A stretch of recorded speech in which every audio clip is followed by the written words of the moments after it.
বড়দেরকে প্রণাম আর ছোটদেরকে ভালোবাসা জানিয়ে আমি শিপ্রা মজুমদার আজকে আবার একটা নতুন রেসিপি নিয়ে তোমাদের কাছে চলে এসেছি। আশা করি রেসিপিটা তোমাদের ভীষণ ভালো লাগবে। তাহলে দেখতে শুরু করো এখন থেকে। আজকে আমি তোমাদেরকে কি দেখাতে চলেছি।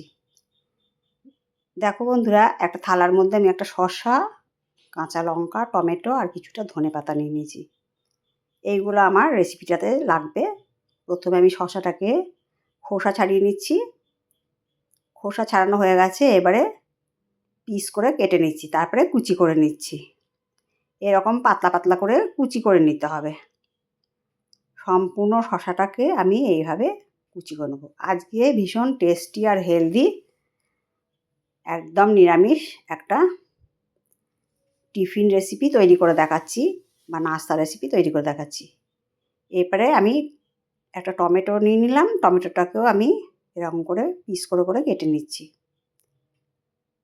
একটু বড় দিক দিয়েই কাটবো, বোটাগুলোকে বাদ দিয়ে দিলাম। আজকের রেসিপিটা ছোট থেকে বড় এত খুশি হবে খেয়ে, এত সুন্দর টেস্ট, ভুলতে পারবে না। আমরা তো মটরশুঁটি দিয়ে নানা রকমের রেসিপি তৈরি করে খাই। আজকের মটরশুঁটির রেসিপিটা একটু চটপটা ধরনের একটা টিফিন রেসিপি, ভীষণ হেলদি। সেই রেসিপিটাই আজকে তোমাদেরকে তৈরি করে দেখাবো। আমরা মটরশুঁটি দিয়ে নানা রকমের রেসিপি তৈরি করেছি, কিন্তু এই রেসিপিটা তোমরা কখনো তৈরি করেছো কি না আমাকে অবশ্যই জানাবে। দেখো, টমেটো, শসা কাটা হয়ে গেছে। এবারে আমি কাঁচা লঙ্কাটাও কেটে নেবো। একটা কাঁচির সাহায্যে কাঁচা লঙ্কাটা কেটে নিচ্ছি। নিরামিষ দিনে বা যে কোনো উপবাসের দিনেও মুখে একটা চটপটা ভাব আনার জন্য কিন্তু এই রেসিপিটা ভীষণ ভালো লাগে খেতে। কাঁচা লঙ্কাটা কাটা হয়ে গেল। এরপরে আমি ধনেপাতাটাকেও কুচি কুচি করে কেটে নেব। সম্পূর্ণ ধনেপাতাটা এইবারে কেটে নিতে হবে। আমি কিন্তু এর মধ্যে কোনো রকম পেঁয়াজ দেব না। তোমরা ইচ্ছা করলে পেঁয়াজ দিয়েও এই রেসিপিটা তৈরি করে খেতে পারো। তা আমি যা যা জিনিস ইউজ করছি সেইগুলোকে সম্পূর্ণটা দেখো, তাহলে তোমাদের ভীষণ ভালো লাগবে। দেখো, সম্পূর্ণ জিনিসগুলো কাটা হয়ে গেছে: শসা, টমেটো, কাঁচা লঙ্কা, ধনেপাতা।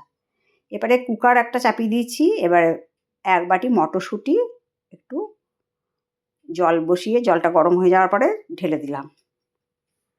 আর দিয়ে দিচ্ছি দুটো ছোট সাইজের আলু। এরপরে এটাকে চাপিয়ে দিচ্ছি গ্যাসের ওভেনে। দেখো, সিটি পড়া শুরু হয়ে গেছে। মাত্র দুটো সিটি দিয়ে আমি এটাকে নামিয়ে নিয়েছি। ঢাকনা খুলে তোমাদেরকে দেখিয়ে দিচ্ছি। আলুটা কিন্তু খুব সুন্দর সেদ্ধ হয়ে গেছে। এইরকম পর্যায় পর্যন্ত আলুটাকে সেদ্ধ করে নিলেই হবে। আর মটরশুঁটিটাও দেখিয়ে দিচ্ছি, ভীষণ সুন্দর নরম হয়ে গেছে। এখন মটরশুঁটি একদম কচি পাওয়া যায় না, একটুখানি পুরনো টাইপের হয়ে গেছে। সেই রকম মটরশুঁটি দিয়ে এই রেসিপিটা তৈরি করলে খুব ভালো লাগবে খেতে। দেখো, আলুগুলোকেও আমি খোসা ছাড়িয়ে পরিষ্কার করে নেব। একটা আলু আমার খোসা ছাড়ানো হয়ে গেল। এবার আরেকটা আলুকেও আমি এইভাবে খোসা ছাড়িয়ে নেব। দুটো আলুরই দেখো খোসা ছাড়ানো হয়ে গেছে। এরপরে আমি একটা বাটি নিয়ে নিলাম। বাটির মধ্যে আমি আলুগুলোকে হাতে করে একটুখানি ভেঙে দিচ্ছি। হালকা চাপ দিয়ে একটু ভেঙে নিলেই হবে। ম্যাশার বা কোনো গ্রেটার দিয়ে গ্রেট করার কোনো প্রয়োজন নেই। এইরকম হালকা করে একটুখানি ভেঙে নিলেই খুব সুন্দর হয়ে যাবে। আলু দুটো ভাঙা হয়ে গেল। এরপর দেখো, কুকারের মধ্যে যে মটরশুঁটিটা সেদ্ধ করে রেখেছিলাম সেটাও সম্পূর্ণটা দিয়ে দিচ্ছি। সম্পূর্ণটা দেয়া হয়ে গেল। এরপরে এর মধ্যে কেটে রাখা শসা দিয়ে দিলাম। তার মধ্যে টমেটোর টুকরোগুলোও দিয়ে দিয়েছি। টমেটোগুলো একটু ছোটো টুকরো করে কেটে নিয়েছি। কাঁচা লঙ্কাটাকে এরকম করে কেটে নিয়েছি। আর ধনেপাতাগুলোকেও সম্পূর্ণটা দিয়ে দিলাম। এই রেসিপিটা কিন্তু তোমরা স্কিপ করো না, তাহলে কিন্তু বুঝতে পারবে না আমি কী কী জিনিসপত্র এর মধ্যে দিয়ে দিচ্ছি। দেখো, সম্পূর্ণটা আমার সুন্দর করে দেয়া হয়ে গেল। এরপরে আমি এর মধ্যে দিয়ে দেব 1 চামচের কম বিট লবণ। হাফ চামচের মতন আমচুর পাউডার আর হাফ চামচের কম চাট মশলা। এর মধ্যে কোনো সর্ষের তেল বা কোনো কিছু দেওয়ার প্রয়োজন নেই। তোমরা ইচ্ছা করলে একটু ভাজা মশলাও দিতে পারো। আমার কাছে ভাজা মশলাটা করা ছিল না, সেই জন্য আমি এইটা দিয়েই সম্পূর্ণটা সুন্দর করে একটা চামচের সাহায্যে মেখে নিচ্ছি। দেখো কত সুন্দর হেলদি আর টেস্টি রেসিপিটা কত কম সময়ে তৈরি হয়ে গেল।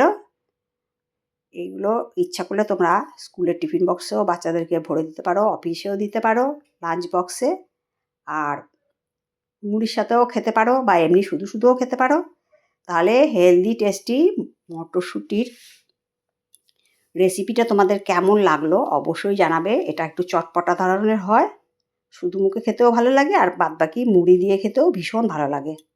তাহলে বন্ধুরা কেমন লাগলো না লাগলো জানিও। তোমাদের সুন্দর সুন্দর কমেন্টস পেলে আমি কিন্তু আরেকটা রেসিপি তৈরি করতে অনেক উৎসাহ পাই। তাহলে আজ এই পর্যন্ত রাখি, অন্য কোনো দিন অন্য কোনো রেসিপিতে আবার দেখা হবে। কেমন? টাটা।